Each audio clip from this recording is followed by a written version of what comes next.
Bonjour à tous et bienvenue sur notre chaîne YouTube Phone Expert Business, la chaîne pour un conseil par jour de pro, de télépro.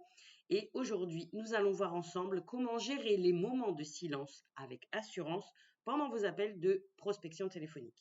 On sait que les moments de silence peuvent parfois sembler gênants, mais il faut savoir que ça vous permet justement d'avoir une opportunité de contrôle et de réflexion.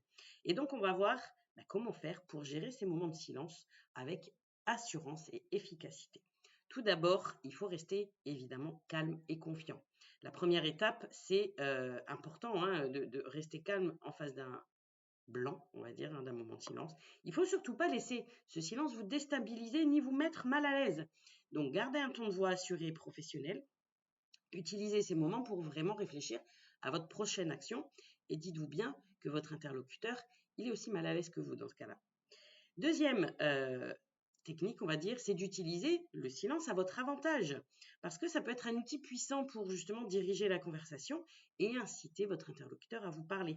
Donc, utilisez-le stratégiquement pour donner à votre prospect le temps de réfléchir et de formuler ses pensées ou tout simplement pour encourager une réponse plus détaillée à une question spécifique.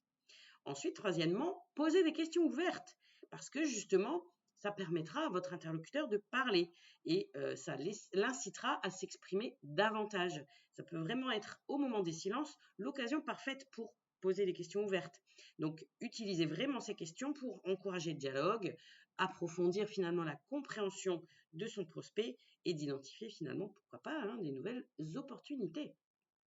Ensuite, quatrième technique, c'est d'être prêt à chaque instant de silence, de répondre et de gérer les objections. Donc vraiment profitez de ces moments-là pour anticiper et préparer vos réponses aux éventuelles objections de votre interlocuteur. Préparez-vous vraiment à gérer ces objections avec confiance, avec assurance, parce que lorsque la conversation reprend, potentiellement ça peut être une objection et du coup vous allez utiliser des arguments persuasifs et des solutions adaptées. Cinquième technique, utiliser des techniques de communication non verbale. Parce que, évidemment, les moments de silence, c'est du verbal, malgré tout, même si on n'entend rien. Mais pendant ces moments-là, utilisez vraiment des techniques de communication non verbale pour maintenir le contact avec votre interlocuteur. Et donc, de garder un langage ouvert, positif, montrer que vous êtes attentif et engagé dans la conversation. Et enfin, une technique très importante aussi, une bonne astuce, c'est de ne pas être trop pressé. N'ayez pas peur de laisser un temps entre les échanges pour permettre à la conversation de respirer.